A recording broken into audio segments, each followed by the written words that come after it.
안녕하세요, 인사이트 IT입니다. 저는 원래 아이폰 16 프로를 쓰다가 이번에 아이폰 17 기본 모델로 귀변했는데요. 프로에서 기본 모델로 가는 거다 보니까 역체감이 심하지 않을까 걱정했는데 전혀 불편함이 없었고 오히려 프로보다 좋다고 생각되는 부분도 많아서 오늘은 영상으로 한번 정리해보려 합니다. 첫 번째는 먼저 디스플레이인데요. 일단 이전까지 아이폰 프로와 기본을 가르는 가장 큰 기준이었던 120Hz의 고주사율 프로모션 디스플레이는 이번에 아이폰 17 기본 모델에도 탑재가 되어서 차이가 없어졌죠. 6.3인치의 크기와 최대 밝기 1000니트, HDR 최대 밝기 1600니트까지도 스펙은 똑같아요. 근데 야외 최대 밝기에서 차이가 나는데요. 아이폰 16 프로는 최대 2000니트이지만 아이폰 17 기본 모델은 최대 3000니트까지 지원을 합니다. 야외에서 한번 화면을 켜서 비교해 봤는데요. 근데 이게 화면 전체가 밝은 게 아니라 부분만 밝은 거라서 바로 눈에 띌 정도로 인식되는 정도는 아니었어요. 그래도 특정한 상황, 그러니까 햇빛 아래 야외에서 오랫동안 영상을 볼 때 좀 더 편하게 화면을 인식할 수 있을 것 같네요.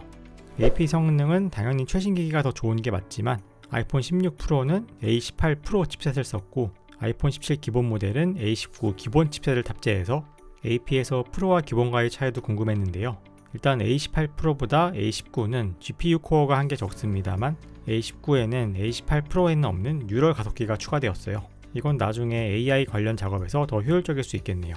근데 일반적인 상황에서 쓰면서 체감되는 성능 차이는 거의 없었습니다. 긱벤치 6도 점수를 돌려봤는데 이 정도 점수 차이가 나와요.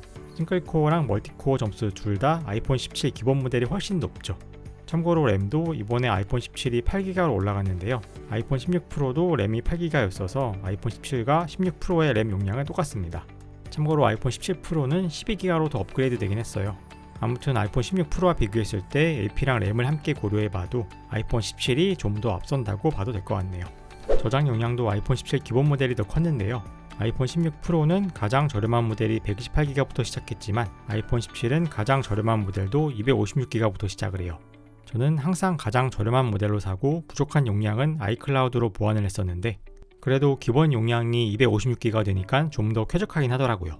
용량이 2배가 된 거니까 16 프로 대비 확실하게 업그레이드로 느껴졌습니다. 셀피 카메라 부분에서는 아이폰 17의 우위가 확실한데요. 아이폰 16 프로의 셀카는 오래된 1200만 화소를 쓰고 있는데 아이폰 17부터는 새롭게 업그레이드된 1800만 화소를 탑재했어요. 이 센터 스테이지 전면 카메라는 화질이 좋을 뿐만 아니라 정사각형으로 센서를 탑재해서 아이폰을 가로로 돌리지 않아도 초광각으로 가로 셀카를 찍을 수 있게 되었습니다. 덕분에 단체 사진을 셀카로 찍을 때 편안하게 찍을 수 있었고 개인적으로는 이 부분이 실제로 쓰면서 가장 좋아졌다고 느낀 점이었습니다. 아이폰 17은 배터리 사용 시간도 더 늘어났습니다. 물리적인 배터리 용량은 변화가 없지만 A19 칩셋의 전력 효율이 좋아진 덕분인데요. 애플에서 공개하는 동영상 재생시간 기준으로 비교했을 때 아이폰 17 기본 모델은 30시간을 보여주고 있는데 아이폰 16 프로는 27시간으로 10% 정도가 더 짧습니다. 배터리 사용 시간은 무조건 길수록 좋죠. 덕분에 충전을 덜 자주 해도 되었고 외출 시에 보조 배터리를 챙겨야 하는 부담을 조금 덜 수 있었어요. 아이폰 17은 새로운 충전 규격을 지원해서 더 빠른 충전 속도를 지원합니다. 애플의 새로운 40W 어댑터를 쓰면 20분 만에 50%를 충전할 수 있다고 해요. 근데 이게 아답터를 타는 거라서 체감하지 못할 수도 있는데 저는 집에 있는 65W 아답터로 썼는데 충전되는 속도를 보면 더 빠른 느낌이 들긴 하더라고요. 맥세이프를 이용한 무선 충전 속도도 차이가 있는데요. 아이폰 16 프로는 최대 22W까지 지원하는 데 비해 아이폰 17은 최대 25W 속도까지 지원해서 맥세이프로도 더 빠르게 충전을 완료할 수 있습니다. 아이폰 17은 총 5가지의 색상 옵션을 제공합니다. 아이폰 프로를 쓰면 거의 블랙이나 화이트, 골드 계열만 사용해야 했었는데요. 이 아이폰 기본 모델은 더욱 다채로운 색을 고를 수 있습니다. 기본적인 블랙과 화이트를 포함해 라벤더, 세이지, 미스트 블루의 5가지 색을 고를 수 있는데요. 애플이 워낙 이런 색깔을 잘 뽑기도 하죠. 채도가 낮아서 고급스러우면서도 상큼한 느낌이라 프로의 심심한 색에 질린 분이라면 기본 모델로 오시면 마음에 드는 색을 고를 수 있다는 장점도 있겠습니다. 참고로 저는 화이트를 골랐는데 이번 아이폰 17의 화이트는 색감이 묻어있지 않은 깨끗한 화이트라서 더 마음에 드는 것 같습니다. 아이폰 17의 무게는 177g으로 꽤나 가벼운 편에 속합니다. 이에 비해 아이폰 16 프로는 199g으로 케이스를 하나 더 씌운 느낌의 무게죠. 굳이 아이폰 에어까지 가지 않더라도 프로에서 기본 모델로만 바꾸어도 손목이 편한 걸 체감할 수 있었습니다. 이번에 아이폰 17 프로는 206g으로 더 무거워져서 무게가 중요한 분은 아이폰 17 기본 모델을 더 추천드릴 수 있겠습니다.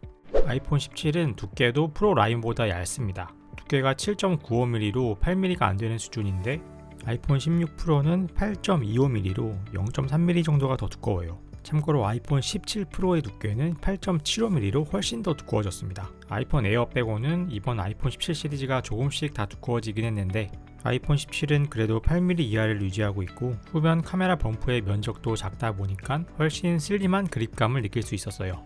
기본 모델이다 보니까 가격은 프로보다 확실히 저렴합니다. 아이폰 16 프로의 출고가는 155만원이었는데 아이폰 17 기본 모델의 출고가는 129만원으로 확실히 저렴하죠. 몇 년 전부터 환율이 안 좋아지면서 아이폰 프로의 가격이 150을 훌쩍 넘기게 되었는데 참고로 이번 아이폰 17 프로는 무려 179만원이 되었어요. 아이폰 17과 17 프로의 가격 차이가 50만원이 나니까 아이폰 17의 가성비가 더욱 빛나는 것 같습니다. 여기까지 아이폰 17 기본 모델이 아이폰 16 프로보다 좋은 10가지 이유를 알아보았습니다. 한눈에 보실 수 있도록 표로도 정리해 보았는데요. 아이폰 17 기본 모델에 프로의 프로모션 고주사율이 추가된 것뿐만 아니라 한 세대가 지나면서 업그레이드된 점이 워낙 많다 보니 상대적으로 아이폰 16 프로가 스펙에서 많이 밀려 보이는 것 같습니다. 저는 사실 아이폰 프로가 출시된 이후 줄곧 프로 모델만 선택해 왔는데요. 이번에 처음으로 아이폰 17 기본 모델도 스펙이 프로급으로 업그레이드 되어서 이번에는 아이폰 17을 선택했고 만족스럽게 사용하고 있습니다. 물론 같이 출시된 17 프로가 더 스펙이 좋지만 너무 비싸고 16 프로에서 17 기본으로 바꾸더라도 충분히 업그레이드가 된 것 같았어요. 딱 하나 부족한 점은 카메라가 트리플에서 듀얼로 바뀌면서 5배 망원 렌즈가 사라진 점인데요. 이 부분은 아이폰 17도 센서 크롭 2배 줌은 똑같이 지원하므로 별 문제가 없었고 개인적으로 화각을 5배 이상까지는 잘 쓰지 않아서 이 기본 렌즈를 통한 디지털 줌만으로도 충분히 사용할 수 있던 것 같습니다. 이처럼 아이폰 프로 시리즈에서 아이폰 17로 기변을 고려하시는 분은 망원 카메라 사용 빈도가 낮다면 아이폰 17만으로도 충분히 업그레이드된 느낌을 받을 수 있다는 점 참고하세요. 확실히 이번 아이폰 17은 기본 모델이 명품으로 나온 것 같습니다. 근데 그래도 프로 살 분들은 묻고 따지지도 않고 프로를 사긴 하더라고요. 그래도 아이폰 구매를 고려하시는 분들께 참고가 되셨길 바라며 오늘 영상이 도움이 되셨다면 구독 부탁드리겠습니다. 여기까지 저는 인사이트 IT였습니다. 오늘도 시청해주신 여러분 감사드립니다.